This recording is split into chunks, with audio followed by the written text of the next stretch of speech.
The wrong desk. The January rain pounded against the windows of the Hemingway publishing house, creating a soothing rhythm that almost but not quite calmed Emily Novak's frantic heartbeat. She clutched the stack of papers to her chest, protecting the precious manuscript from the droplets that had followed her inside. 23rd floor? The security guard confirmed, hardly looking up from his crossword puzzle. Yes, please. Blackwood Literary Agency, Emily replied, tucking a strand of auburn hair behind her ear.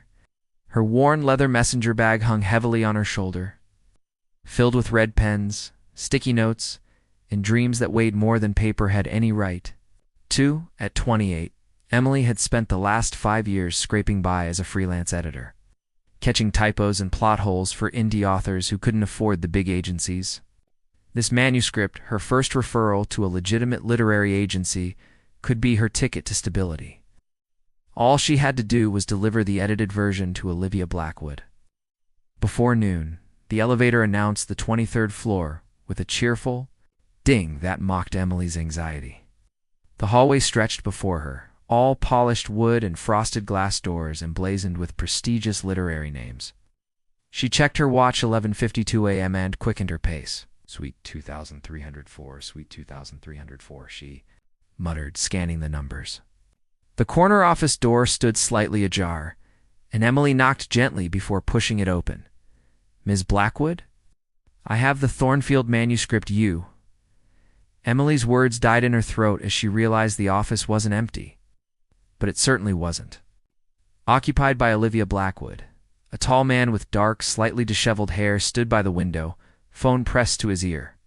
His charcoal suit jacket hung over a chair, his crisp white shirt sleeves rolled up to reveal forearms tanned, despite the winter season. He turned at her voice, steel blue eyes narrowing in confusion. I'll call you back, he said into the phone. Before setting it down, can I help you? Emily felt heat crawl up her neck. I'm so sorry. I'm looking for Olivia Blackwood. Wrong office, he said, his voice softer than his expression suggested. Blackwood Literary is 2340. Other end of the hall. Oh God, I'm so sorry. Emily clutched the manuscript tighter. The number's eye transposed them.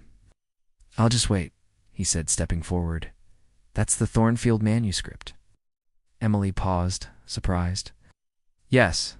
How did you, Julian Reed, he said, extending his hand. I'm the acquisitions director for Hemingway Publishing.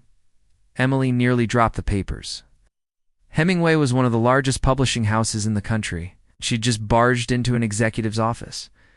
Emily Novak, she managed, shaking his hand. His grip was firm but gentle. I'm the editor, a freelance editor. Ms. Blackwood hired me to polish it before submission. A smile tugged at the corner of Julian's mouth. Interesting. Olivia usually keeps her prospects close to the vest. Emily glanced at her watch, 11:57. I really should deliver this, of course. Julian stepped back, studying her with an intensity that made her feel both seen and transparent. But I'd be interested in hearing your thoughts on it. Thornfield has been on our radar. My thoughts? Emily blinked. People like Julian Reed didn't ask for opinions from people like her. You've spent weeks with the text, I assume. What do you think? Emily hesitated only a moment before answering honestly. It's brilliant. Rough in places, but the voice is extraordinary. It made me cry twice and laugh out loud on the subway, which earned me some strange looks. Something flickered across Julian's face. Interest. Perhaps, that good, huh? Better, Emily said, suddenly bold. It deserves someone who recognizes that. Julian's eyebrows rose slightly. Are you suggesting I wouldn't? I don't know you well enough to suggest anything, Mr. Reed. A genuine smile spread across his face, transforming his features. Fair enough, Ms. Novak. The wall clock ticked to noon. Emily gasped. I have to go. Of course. Julian nodded. Let me keep you. Emily hurried to the door, then paused. It was nice meeting you, Mr. Reed. Julian, he corrected. And likewise, Emily. Macy rushed down the hallway, manuscript clutched to her chest. Emily couldn't shake the feeling that something significant had just happened, like the first line of a story she hadn't known she was writing. Margin notes 2 weeks after their chance encounter. Emily found herself hunched over her laptop at Inkwell Cafe, her favorite hideaway 3 blocks from the Hemingway building. The coffee shop's weathered bookshelves and mismatched furniture offered comfort that her tiny studio apartment couldn't match. Rain streaked down the windows, transforming the city lights into watery impressions, painting in progress. "Another cappuccino?" asked Tomas, the barista who knew her order and financial situation well enough to occasionally slip her free refills. "I shouldn't," Emily sighed, glancing at her nearly empty cup. "Budget's tight this month." "On the house?" Tomas winked. "You've been staring at that screen for 3 hours? Consider it brain fuel?" Emily smiled gratefully at the freelance editing. Gigs had slowed to a trickle since the Thornfield manuscript. Blackwood Literary had paid well, but rent in Boston didn't care about feast or famine income cycles. Her phone buzzed with an email notification. Probably another rejection from one of the dozen job applications she'd sent out that week. Emily opened it reluctantly, then straightened in her chair. From Julian Reed, j.reed at hemingway-publishing.com. Subject: Thornfield manuscript. Your Notesmith. Novak Hemingway Publishing has acquired the Thornfield manuscript. In reviewing the submission, I noticed your editorial notes in the margins. Your insights were remarkably astute, particularly your comments on the protagonist character. Development in chapters 7 to 12. I'd like to discuss the possibility of hiring you as a freelance developmental editor for this project. If you're interested, please call my assistant to arrange a meeting. Regards. Julian Reed, Acquisitions Director, Hemingway Publishing. Emily read the email 3 times, her heart racing. Hemingway Publishing, the company whose rejection letters she'd collected like bitter souvenirs, wanted her. Her phone number followed the signature, alongside his assistant's contact information. She fumbled for her phone, then hesitated. The sensible move would be to call the assistant. Instead, her fingers dialed Julian's direct line. He answered on the 3rd ring. "Reed speaking." "It's Emily Novak," she said, wincing at how breathless she sounded. "About the Thornfield manuscript." Emily. His voice warmed noticeably. "I hoped you'd call. Did you really notice my notes? Or was that a professional courtesy?" The question escaped before she could filter it. A low chuckle came through the line. Page 142. "You wrote, Grace's decision here feels forced. She wouldn't abandon her principles. Without more internal conflict, this moment needs to breathe." Emily blinked. He'd not only read her notes but memorized them. "The author agreed with you," Julian continued. "The revised scene is considerably stronger," Emily managed, unsure how to process this information. "Are you free tomorrow? Say noon? For a meeting at Hemingway? Actually, I thought we might discuss it over lunch." "There's a little Italian place around the corner from your coffee shop." Emily froze. "How do you know which coffee shop I'm at? You've been editing there for years, according to Olivia? Apparently you mentioned it when you first connected." His tone turned hesitant. "I'm not stalking you, if that's what you're thinking." "No," Emily's cheeks flushed. "Lunch would be fine." "Excellent. Feliciano's at noon. I'll make a reservation." The next day, Emily arrived at Feliciano's precisely at 11:55. Having changed outfits 3 times, she'd settled on a burgundy sweater dress with boots professional, enough for a business lunch but not so formal that it screamed interview. Julian was already seated at a corner table, looking more relaxed than he had in his office. His navy sweater replaced the executive armor of suits and ties. "You're early," he noted, standing as she approached. "So are you," Emily countered, sliding into her chair. "I've found that punctuality is the only schedule-related virtue I possess," he admitted with a self-deprecating smile. "Everything else is chaos." The waiter appeared with water and menus. Emily noticed Julian didn't open his. "Come here often?" she asked. "Often enough to know their risotto is the best in the city," he replied. "But we're here to discuss your editorial acumen, not my dining habits." Emily took a sip of water.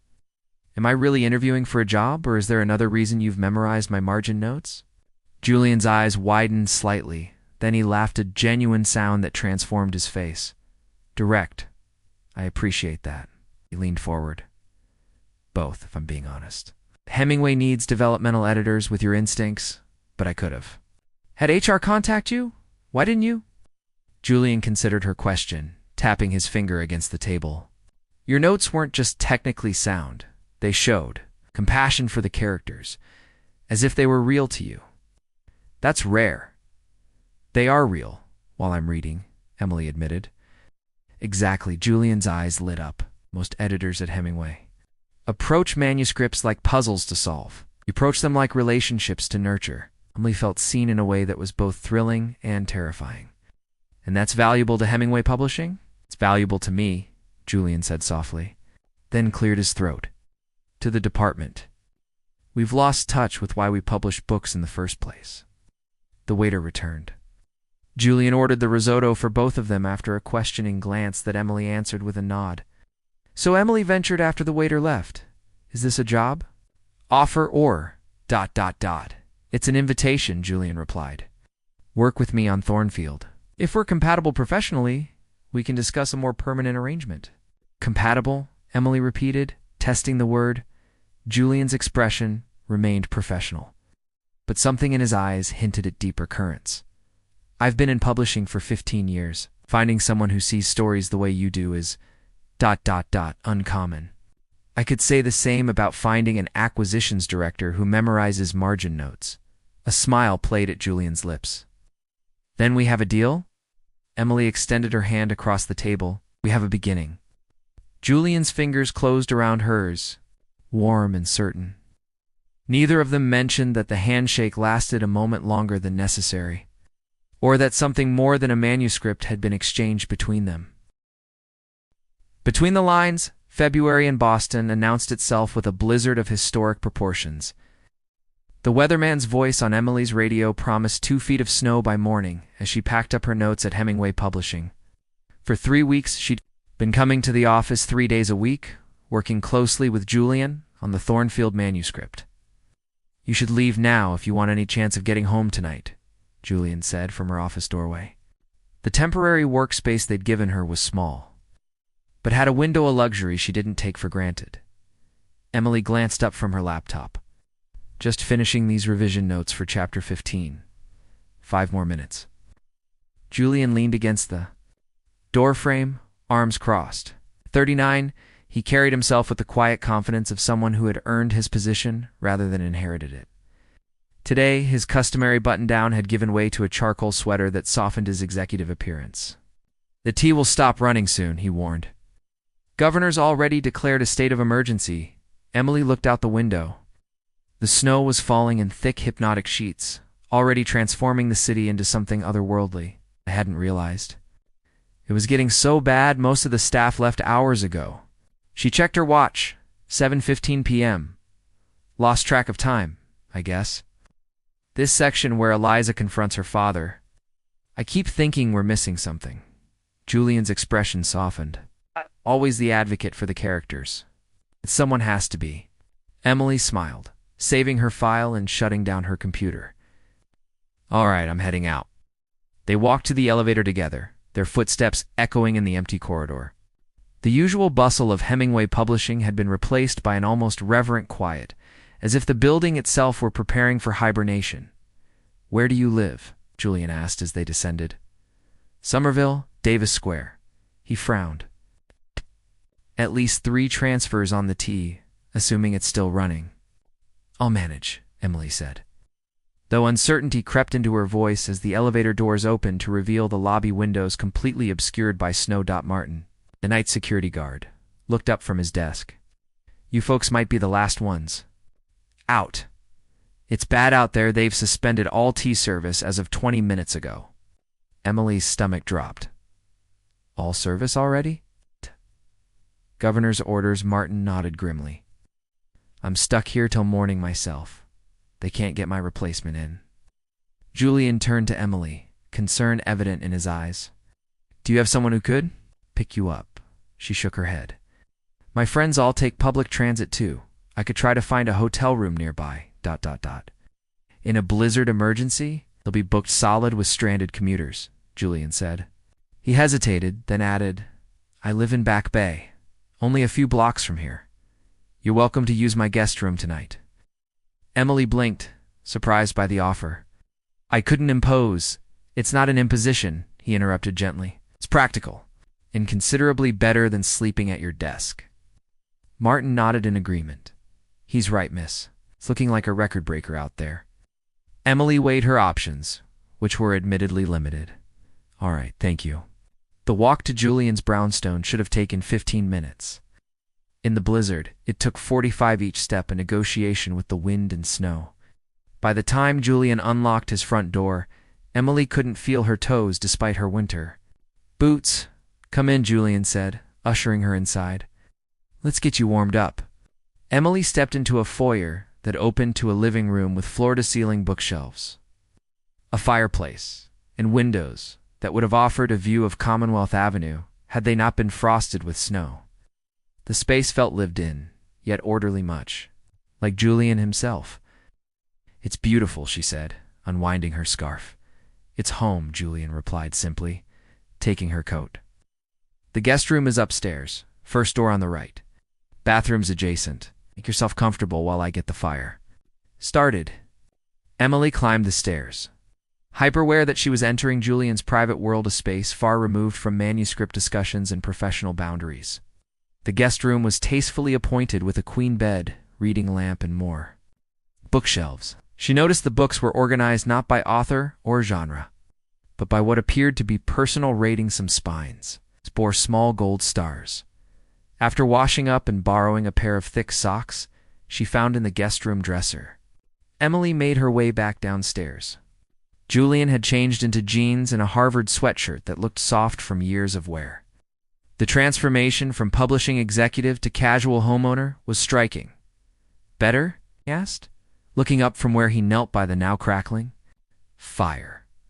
Much, Emily nodded, wiggling her toes in the borrowed socks. Though I've realized I've nothing to sleep in. Second drawer in the guest room has t-shirts and sweatpants. Help yourself.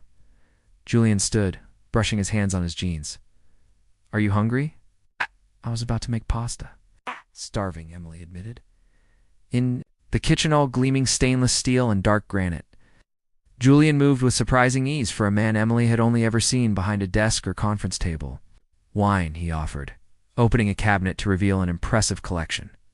Please, Emily said, leaning against the counter. I didn't take you for a cook. Julian smiled as he filled a pot with water. My mother was Italian. In our house, not knowing how to cook was sacrilege. Was Emily asked softly. She died 5 years ago, Julian said, his focus on chopping garlic perhaps more intense than necessary. Cancer. Sorry, Emily said, recognizing the familiar contours of grief. My dad passed away last year. Heart attack. Right. Julian looked up, their shared loss creating an unspoken connection. It changes you, doesn't it? Yes, Emily nodded. This makes you reassess everything. He handed her a glass of red wine. Is that why you edit your reassessment? Emily took a sip, considering his question. I was always going to work with books, but after Dad died, I became more interested in stories that matter, ones that help people feel less alone in their pain. She traced the rim of her glass.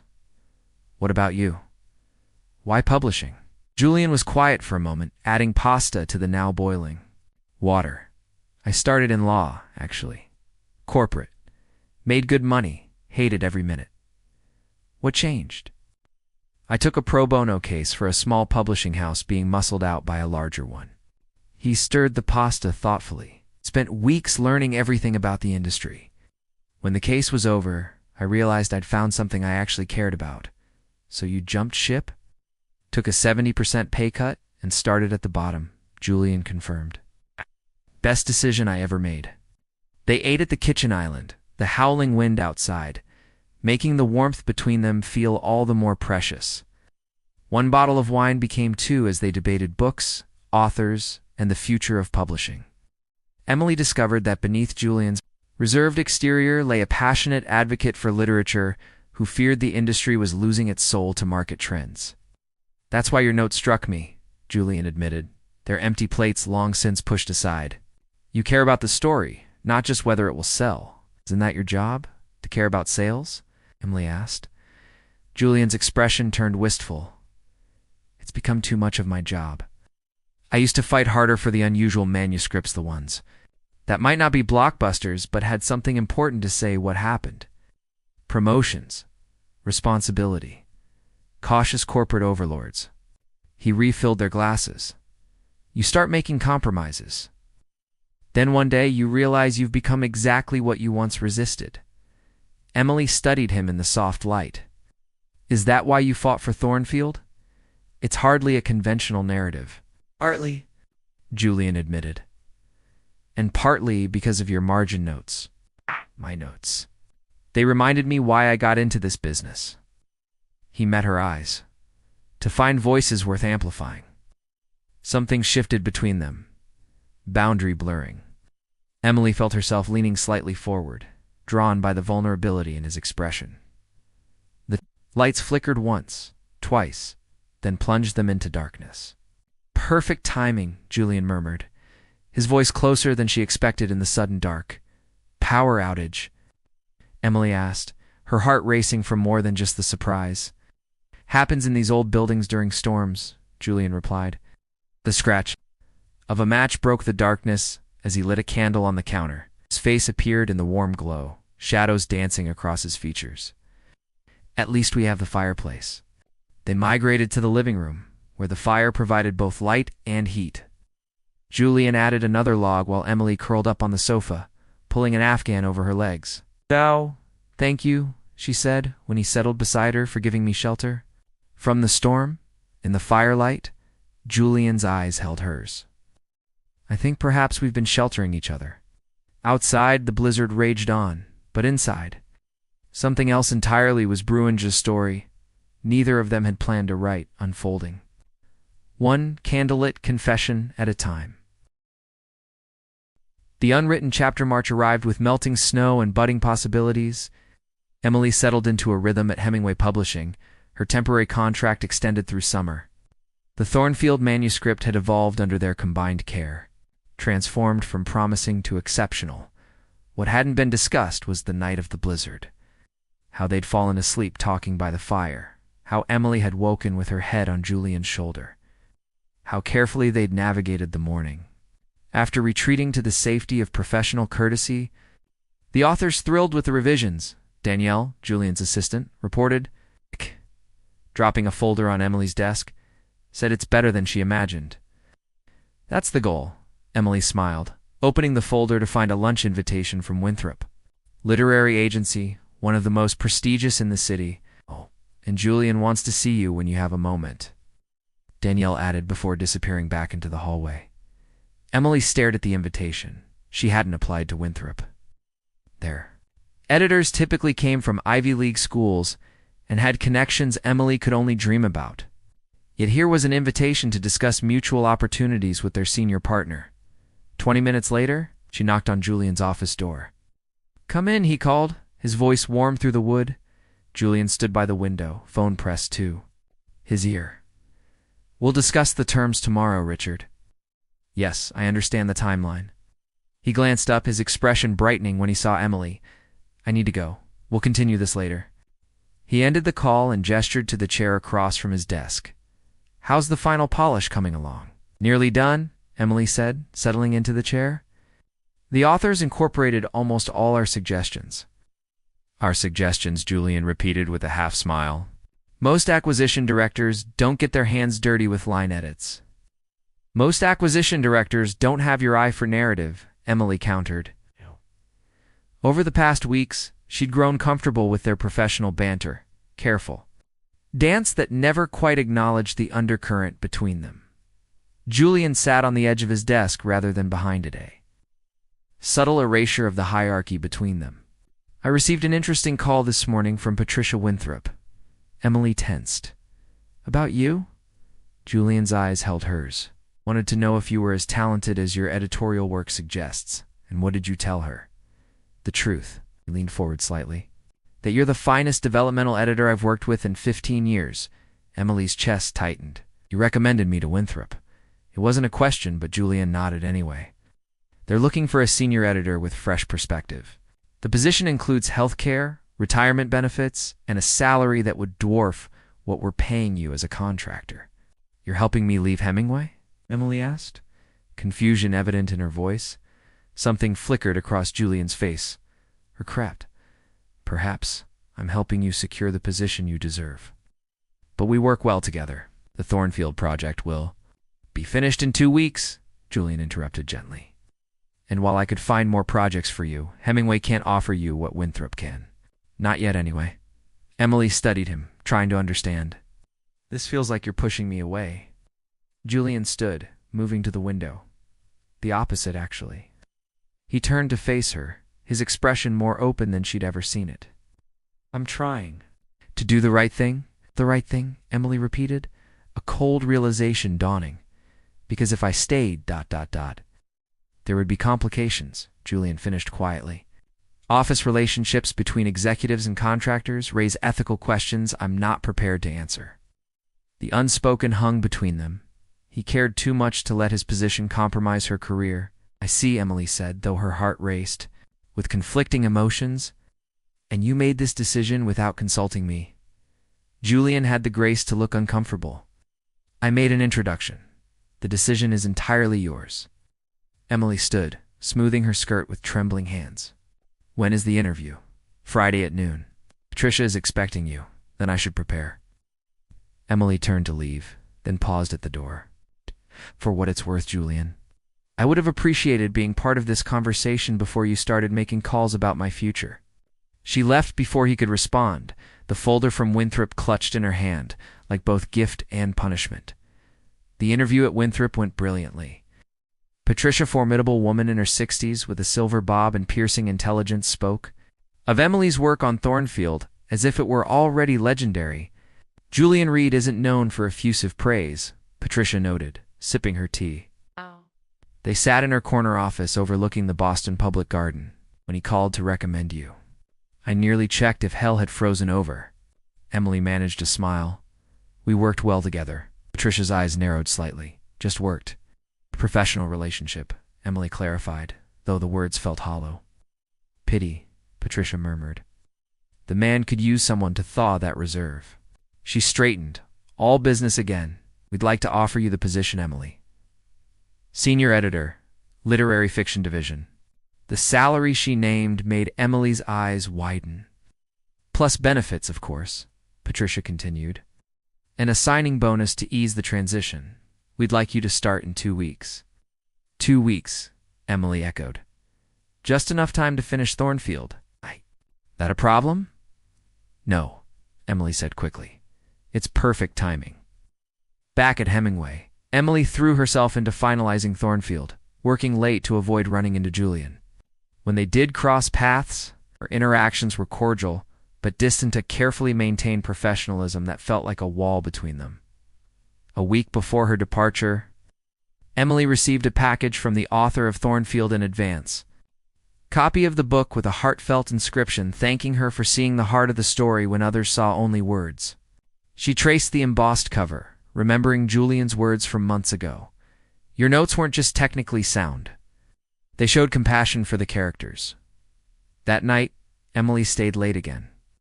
Boxing up her few possessions from the temporary office, a soft knock interrupted her packing. I thought I might find you here, Julian said from the doorway. Emily looked up, surprised to see him in jeans and a sweater rather than his usual suit, just clearing out. My last day's Friday, I know. Hesitated, then stepped into the office. Patricia called to thank me. Said you're exactly what Winthrop needs. That's kind of her. Julian picked up the advance copy of Thornfield from her desk. The author sent me one too. Said we made magic happen. We did, Emily acknowledged, allowing herself to meet his gaze fully for the first time in weeks. Emily, Julian began, then stopped, struggling with words unusual for a man who trafficked in them professionally. I want you to know that. I recommended you to Winthrop because you deserve it. It's not because I wanted you gone. I know, Emily said softly. Shh. You were being honorable. I was being a coward, Julian corrected, setting the book down. Afraid of what might happen if you stayed. Afraid of risking either your reputation or mine. Emily felt a flicker of hope she'd been suppressing. And now I'm afraid I've lost something irreplaceable by trying to do the right thing. He moved closer, close enough that she could see the uncertainty in his eyes. I've spent 15 years making safe choices, Emily. Professional choices. This was just one more. But, Emily prompted, hardly daring to breathe. But I can't stop thinking about that night during the blizzard. How we talked until dawn. How right it felt. Julian's voice dropped to nearly a whisper. How I've never connected with anyone the way I connect with you. Emily's heart hammered in her chest. What are you saying, Julian? I'm saying I made a mistake. He reached for her hand, his touch tentative.